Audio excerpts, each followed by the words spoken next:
It's funny, when I think back to that morning, everything seemed normal, just an ordinary day. I was running late as usual, throwing a few last-minute things into my duffel bag while Allison waited by the door, tapping her foot with that look she got when she was trying to stay patient. "Are you bringing your whole closet?" she teased, rolling her eyes as I tossed in one more sweater. It was a big weekend for us. 10 years of marriage. I'd almost forgotten about it, honestly. Life had a way of making anniversaries just another day on the calendar. But not for Allison. She'd been planning this trip for months. Said she wanted to take me somewhere unique, somewhere we could get away from it all. I didn't ask many questions, just let her handle the details and told her I'd drive. But I could tell she was excited about this place. She kept dropping hints about how it was like stepping into another world, where we could feel closer again. I'll admit, a trip sounded nice. Life had been weighing down on both of us lately. Maybe this was what we needed. As we pulled out of the driveway, Allison reached over and squeezed my hand. "You're going to love this," she promised. She had that look in her eye, that glimmer I hadn't seen in a while, and it was kind of nice to see her so hopeful. I squeezed her hand back and tried to match her enthusiasm, even if it felt a little forced. We drove for hours, winding up and down back roads, watching as the trees thickened and the landscape turned wild. I kept glancing over at her, hoping she'd drop a clue, but she just smiled and shook her head each time, her fingers tapping the map app on her phone. Eventually, the GPS lost signal, and she switched to an old paper map she'd tucked into her bag, which surprised me. I hadn't even realized we still owned one. Finally, we turned onto a narrow gravel road, surrounded by dense forest on all sides.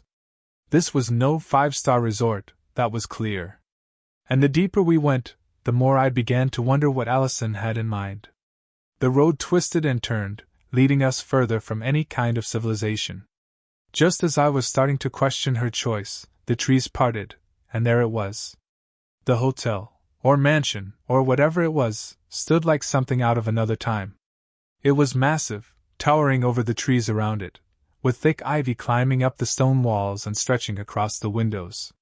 3 stories high, with stone turrets and dark, towering pine trees looming all around it, casting long shadows over the gravel pathway.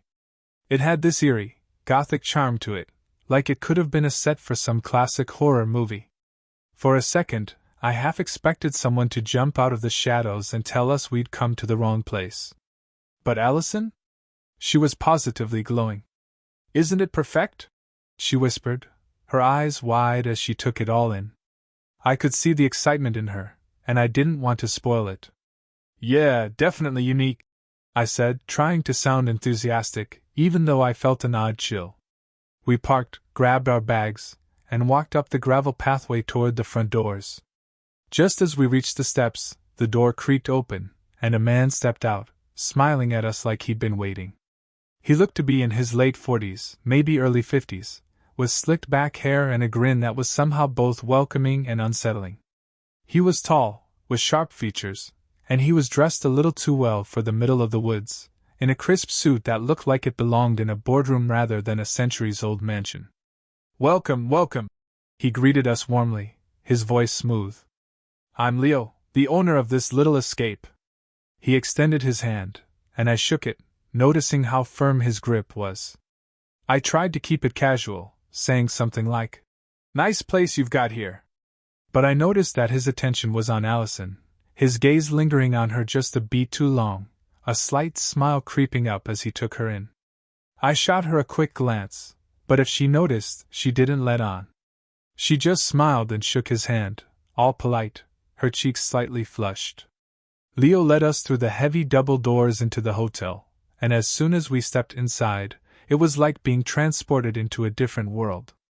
The lobby was enormous, with dark wood paneling on the walls, antique chandeliers, and thick red carpet that muffled our footsteps. The air was heavy, filled with the faint scent of old wood and something I couldn't quite place, maybe lavender. Everything was dimly lit, like the place was built to keep secrets. As we followed him through the lobby, Leo started talking about the history of the place, how it had been built in the early 1900s and had changed hands a few times before he'd taken over. "I'm restoring it to its former glory," he said with pride, gesturing at the grand staircase that spiraled up to the floors above. "It's a piece of history, really." Allison looked fascinated, hanging on every word, nodding like he was some kind of tour guide showing us around the Louvre. I was less impressed, a little uneasy even, though I couldn't pinpoint why.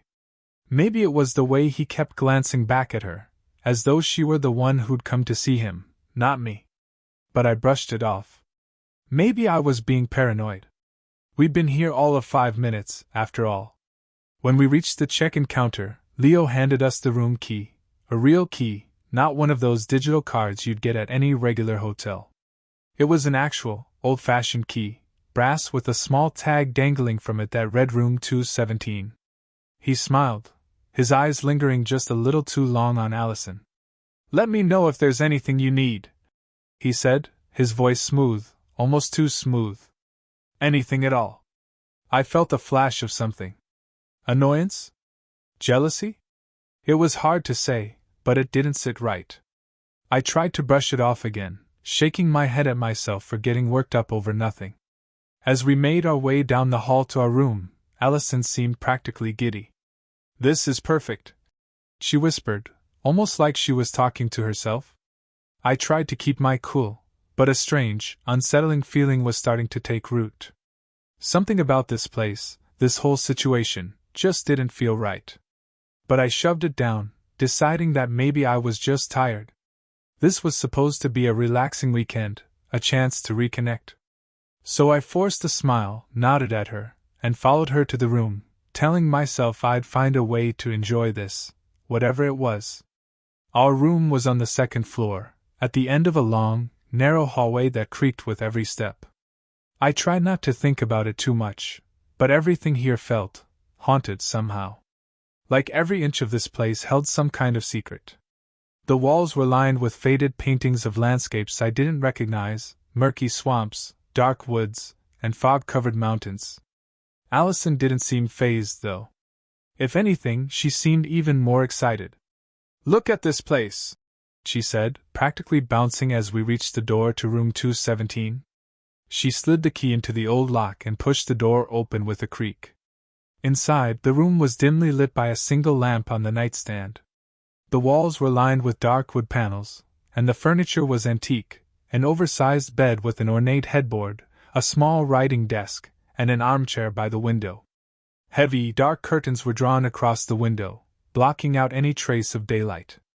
Allison stepped in, admiring every detail with a look of pure wonder. "Can you believe this?" she murmured, trailing her fingers along the edge of the desk. "It's like stepping back in time." I nodded, doing my best to share her enthusiasm. But there was something about the room that felt wrong. Maybe it was the cold draft that seeped through the walls, or the faint, musty smell that seemed to linger in the air. Either way, it was far from the cozy getaway I'd imagined. But for Allison's sake, I kept my mouth shut. She wandered over to the window and pulled the heavy curtain aside, squinting into the gloom outside. "The view's incredible," she said, gesturing for me to join her. I walked over, and sure enough, there it was, a sweeping view of the forest, stretching out as far as I could see, dense and dark. It was breathtaking, in a way, but also isolating. We were truly in the middle of nowhere, cut off from everything. For a second, I felt a flicker of excitement. Maybe this place would be good for us, a chance to reconnect away from the distractions of everyday life. As we unpacked, I couldn't shake the feeling that we weren't alone. Every few minutes, I caught myself glancing at the door, half expecting someone to knock. I couldn't tell if it was just the unfamiliar setting or something else entirely, but my nerves were on edge. We'd barely finished unpacking when there was a knock at the door, startling me. Allison's eyes lit up, as if she'd been expecting it, and she opened the door without hesitation. It was Leo, leaning casually against the doorframe with that same smooth smile. "Just wanted to check if everything was to your liking," he said, his gaze settling on Allison with a look that was a little too friendly. "Room 217 is a favorite of ours. Lots of history." I felt an urge to shut the door on him, but Allison seemed pleased with the attention. She chatted with him, asking questions about the hotel's history, and Leo was more than happy to oblige. He launched into a story about how the building had once been a private estate, owned by an eccentric millionaire who'd thrown lavish parties and hosted mysterious guests from all over the world. As he talked, Allison listened with rapt attention, hanging on his every word. I stood by, listening but feeling increasingly annoyed. His attention was almost entirely focused on her. It was like I wasn't even there, and the way he looked at her, it was like he was letting me know, without a single word, that he wasn't the type to back off. But maybe I was reading too much into it. After all, this was supposed to be a getaway, a chance to enjoy ourselves. I forced myself to relax, reminding myself that we were here to reconnect, not to worry about some hotel owner with a bit too much charm. As the conversation wound down, Leo finally turned to me, his expression unreadable. "If there's anything else you two need, just let me know," he said, though his gaze shifted back to Allison almost immediately. "We'll be fine," I replied, trying to sound casual but firm. I wanted to make it clear that I didn't need him checking in on us every 5 minutes. "Allison, let me show you one more thing before I go," he said, barely giving me a glance as he stepped out into the hallway. "It's a little tradition here at the hotel." Allison looked back at me, smiling, and I gave a quick nod, though I wasn't thrilled about this. "Tradition?" She followed him out, her laughter echoing down the hall as they disappeared around the corner. The door clicked shut behind them, and suddenly, I was alone. For a few moments, I stood there, staring at the closed door. It was a strange feeling, being left alone in this unfamiliar room while my wife disappeared down the hall with a man we just met. I tried to brush it off, chalking it up to paranoia, but something about it gnawed at me. This wasn't how I'd imagined our weekend would go. After what felt like too long, I heard footsteps approaching. The door creaked open, and Allison slipped back in, her cheeks flushed, her eyes sparkling. "That was amazing," she said breathlessly. "Leo showed me this old library at the end of the hall. You have to see it, it's like something out of a movie." I forced a smile, trying to match her excitement, but a nagging feeling crept over me. "He didn't waste any time, huh?" I said, trying to keep my tone light, but she shot me a look. "What do you mean?" she asked, tilting her head. "Nothing," I mumbled, brushing it off. I didn't want to start an argument. We were supposed to be here to reconnect, after all. That evening, we wandered down to the dining hall, which was nearly empty except for a few older couples seated in the far corner. The room was grand, with high ceilings, a massive fireplace, and chandeliers casting a dim glow over the long, polished tables. Leo was at the far end, chatting with one of the servers, but his gaze found Allison the moment we entered. He nodded at her, a small, secret smile that she returned without hesitation. I took a deep breath, telling myself it was nothing. Allison was just being friendly, and Leo was just doing his job. But as the evening wore on, I noticed him watching her. Even when he was across the room, talking to other guests, his gaze kept drifting back to her, like he couldn't help himself. After dinner, Allison suggested we go for a walk around the grounds. I agreed, hoping the fresh air would clear my head. The night was cold, and as we walked, she slipped her arm through mine, leaning against me. For a moment, everything felt normal, just the two of us, wrapped in the quiet of the forest. But the memory of Leo's lingering glances and Allison's flushed cheeks haunted me. The next morning, the cold was sharper, cutting right through the walls of the old hotel. Allison was already up and dressed when I opened my eyes, standing by the window, gazing out at the mist hovering over the forest. She looked almost hypnotized by it, as if she'd forgotten I was even there. "Morning," I said, rubbing my eyes. "You're up early." She turned, smiling, and came over to the bed, her eyes bright with that same strange energy she'd had yesterday. "I didn't want to waste the day," she said, planting a kiss on my cheek. "I thought maybe we could take a walk down to the lake. Leo mentioned there's a great spot where you can see the whole forest laid out around it." "Did he now?" I replied, trying to keep the edge out of my voice. I didn't want to spend the day obsessing over some harmless comments from the hotel owner, but it was starting to get under my skin. As we walked down for breakfast, I couldn't help but notice how quiet the hotel felt. The hallway was empty, our footsteps echoing off the old wood floors. There was something eerie about it, something that made me glance over my shoulder every few steps.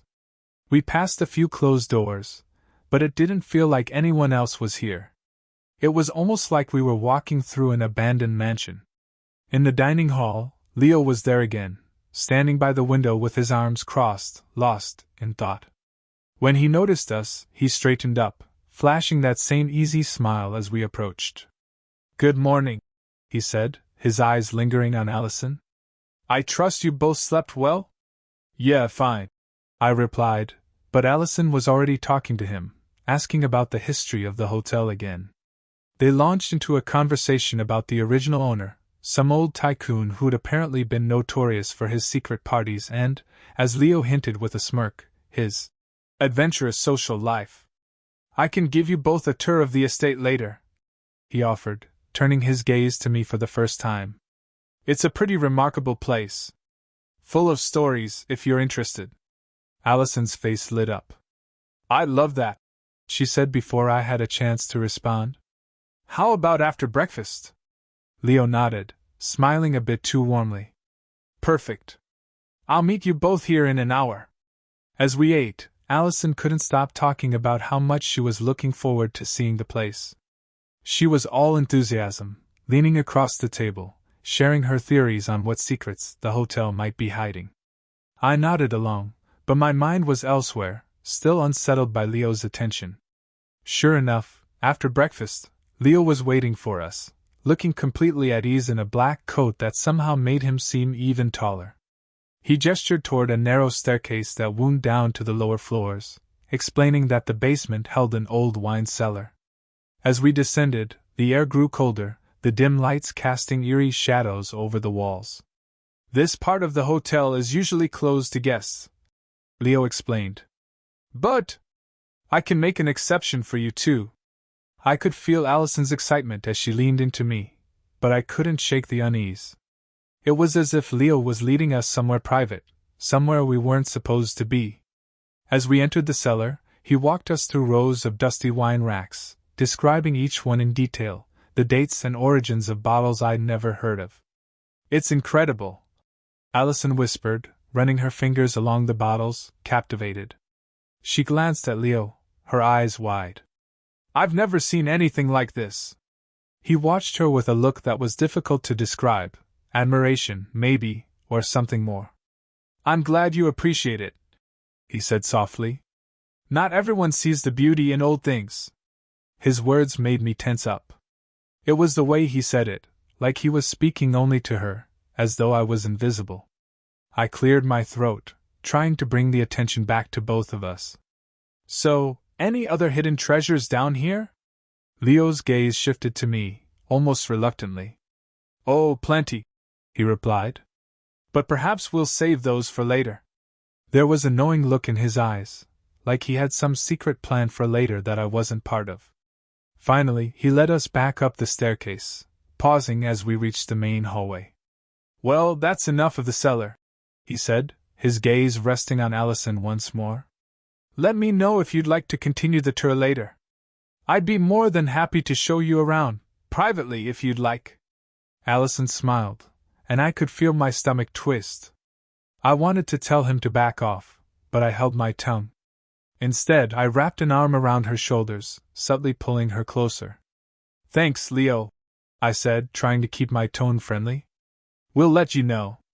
Leo gave a slight nod, his expression unreadable. "Of course. I'll leave you to enjoy the rest of your morning," he said, glancing at Allison one last time before heading down the hall. As soon as he was out of earshot, Allison turned to me, beaming. "Wasn't that amazing? I can't believe how much history is in this place." "Yeah, amazing," I muttered, forcing a smile. But inside, I was fuming. The way Leo had looked at her, the way she'd been so caught up in his every word, it didn't sit right. I told myself I was overreacting, that I needed to lighten up, but it was getting harder to ignore.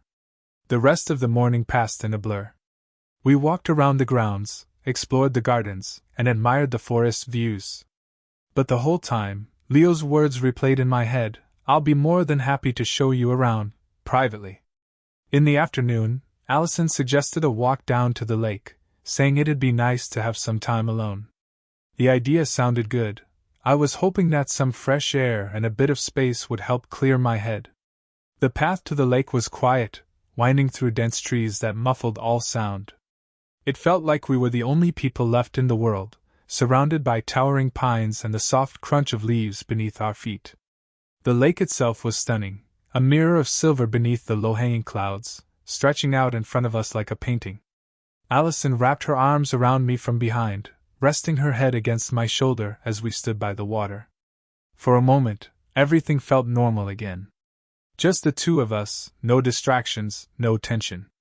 "You know, I'm glad we came here," she murmured, squeezing me. "It feels special." I smiled, letting myself enjoy the moment. "Me too. I think we needed this." But even as I said the words, a strange, creeping feeling settled over me, one I couldn't shake. And as we turned back toward the hotel, I couldn't help but wonder if there was something lurking beneath the surface of this special weekend. Back at the hotel, I tried to keep my focus on Allison, on us. She seemed so energized, so alive here. She was already talking about coming back next year, about making this place our little secret. As she spoke, I tried to settle into her excitement, to let her mood lift mine. But my eyes kept drifting to the staircase, half expecting to see Leo lingering there, watching us.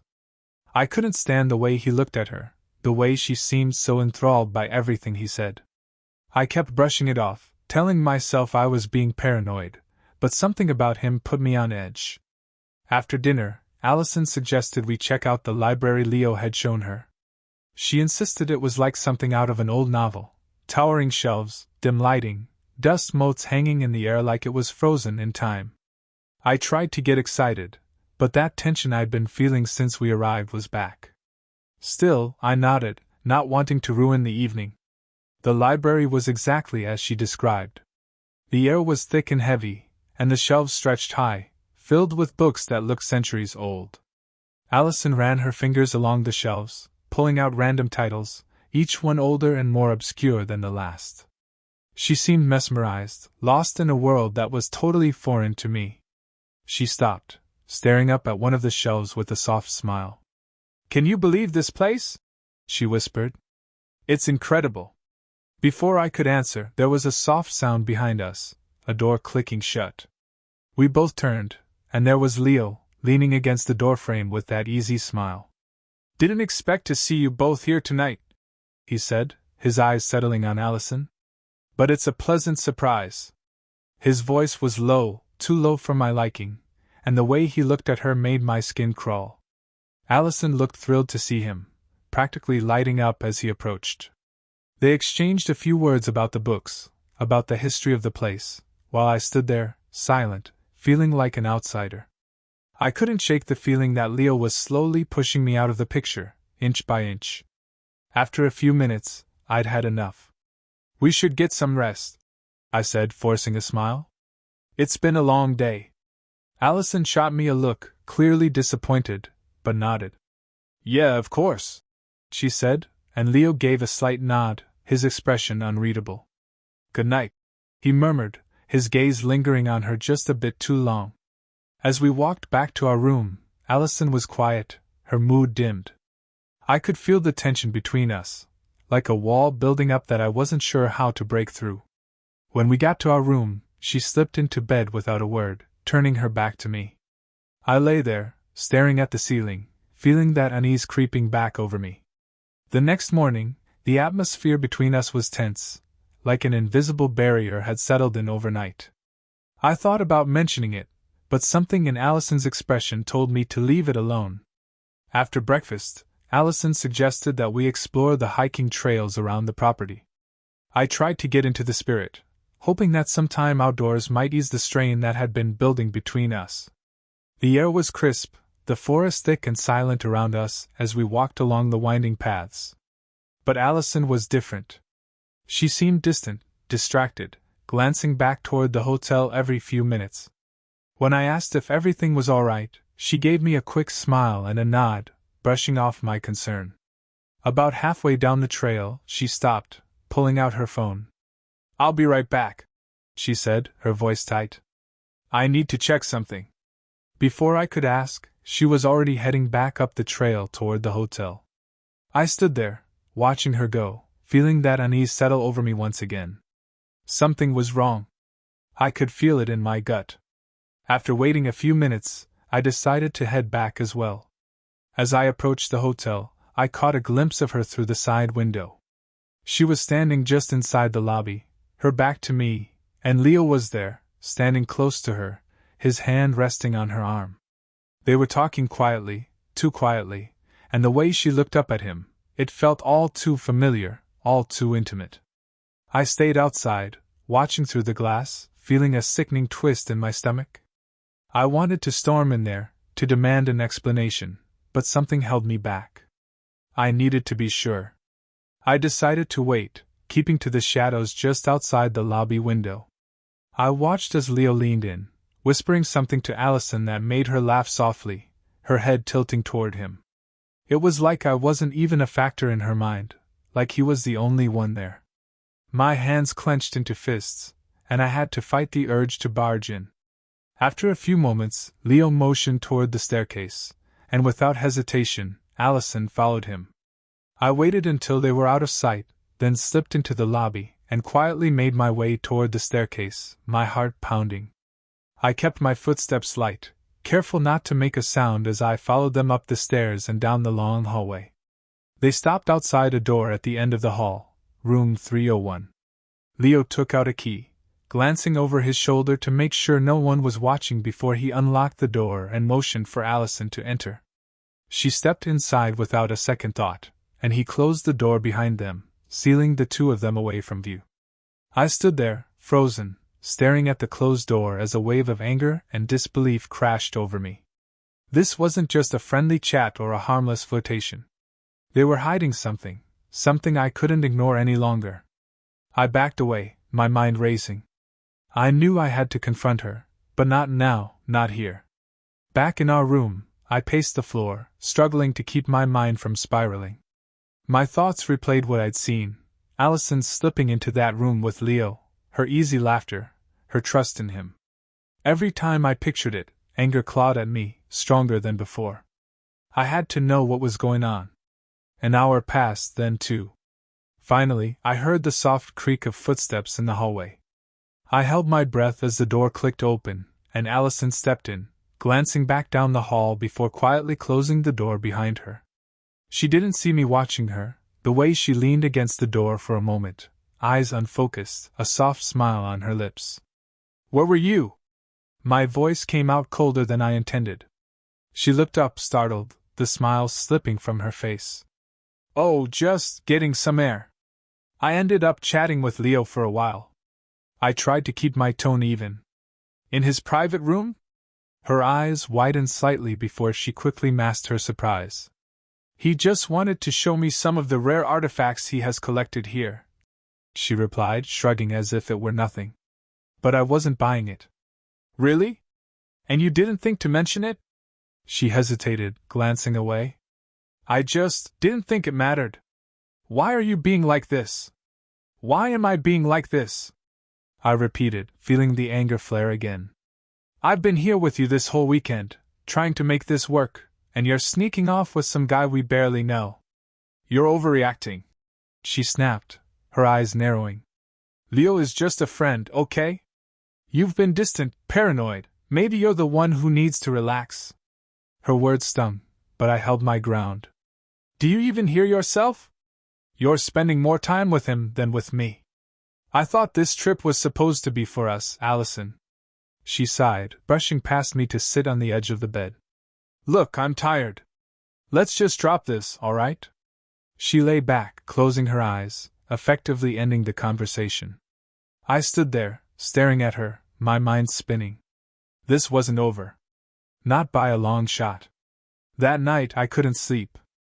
Every time I closed my eyes, I saw Allison and Leo together, slipping into that room, sharing secrets I wasn't part of. It felt like the walls were closing in, the dark wood panels pressing down on me. Eventually, I gave up on sleep and sat by the window, staring out at the dense forest stretching out beneath a full moon. A thought took root, dark and insistent.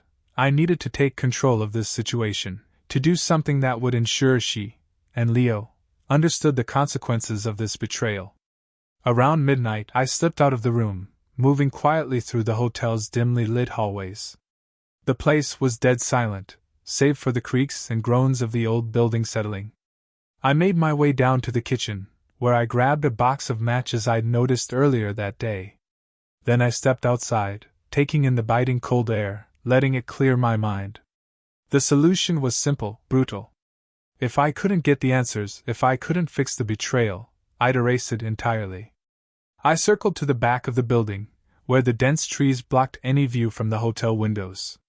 My hand shook as I struck the match, watching the small flame dance in the darkness. I reached down, lighting a dry patch of ivy clinging to the wall. The fire caught quickly, the flames spreading upward in a flash, consuming the brittle vines and licking their way toward the windows. As I stepped back, the flames grew, casting long shadows against the trees. My heart pounded with a strange mix of fear and satisfaction as I watched the fire take hold, its light illuminating the twisted branches overhead. In the silence of the forest, the crackling of flames felt almost peaceful. I turned and walked away, not looking back as the fire spread. The fire spread quickly, flames curling up the sides of the old stone building, engulfing the vines and creeping up toward the windows. By the time I made it back to the room, smoke was already beginning to seep into the halls, a faint haze creeping under the door. I watched the shadows of the flames dancing on the walls outside, casting an eerie glow. Allison stirred as I closed the door, sitting up and rubbing her eyes. "What's that smell?" she muttered, frowning as the haze thickened. "It's a fire," I said, trying to keep my voice steady. "We need to get out." Her eyes widened, panic flashing across her face as she scrambled out of bed, throwing on her coat and grabbing her bag. "Where's the exit?" she asked, her voice shaking as we stepped into the hall, where the smoke was already thickening, filling the air with a sharp, acrid scent. We joined a handful of other guests in the hallway, all looking confused and frightened, stumbling through the smoky haze toward the stairs. Leo appeared suddenly, shouting instructions, directing everyone toward the main exit. He moved with a calm authority, guiding people out as if he'd done it 100 times before. But when his eyes met Allison's, I saw a flicker of something, relief, maybe, or something deeper. She ran to him without a second thought, clutching his arm as he led her outside. I trailed behind, my heart pounding as we spilled out onto the gravel driveway, watching the flames consume the hotel. The fire was massive now, lighting up the night sky, sparks flying into the darkness as the roof began to cave in. The other guests huddled together, some in tears, others watching in silent horror as the flames devoured the building. I caught sight of Allison and Leo standing together, his arm around her shoulders, comforting her as she stared, transfixed, at the blaze. She barely noticed me, her focus entirely on him, as if he were the only stable thing in the chaos. I felt something snap inside me, a cold finality settling over me as I realized just how far we'd drifted apart. The fire raged on, an unstoppable force that was taking everything with it, our plans, our memories, our past. And as I watched her lean into him, something inside me went quiet, a strange calmness overtaking the anger and betrayal. This was the end. In the early hours, as the fire's glow dimmed and the hotel was reduced to a smoldering skeleton, the remaining guests were escorted to a small clearing away from the ashes. Paramedics arrived, and local authorities began taking statements. Leo was talking with one of the officers, his voice steady and calm, recounting how he'd helped everyone out, but his eyes kept darting back to Allison, who sat on a bench, her gaze unfocused, shivering under a blanket. No one paid much attention to me. I stood back, watching the scene, watching them. The flames had burned down the walls, but somehow, in the ashes, everything was more exposed than before. Allison didn't look at me once. It was as if the fire had drawn an invisible line between us, one that she'd already decided not to cross. A police officer approached me, breaking my thoughts. "Sir, we'll need to take your statement about the fire," he said, his voice distant as I struggled to focus. "Of course," I replied, numb. I followed him to the patrol car, where he handed me a form to fill out. The questions were standard, straightforward: where I'd been, what I'd seen, if I'd noticed anything unusual. But each line felt heavier, like the weight of everything I'd done and everything I hadn't. I gave them the answers they wanted, playing my part, keeping my tone even. When I finished, I saw Allison walking toward me, her expression unreadable. She looked different. There was no anger, no sadness, just a detached calm, like she'd already decided how this was going to end.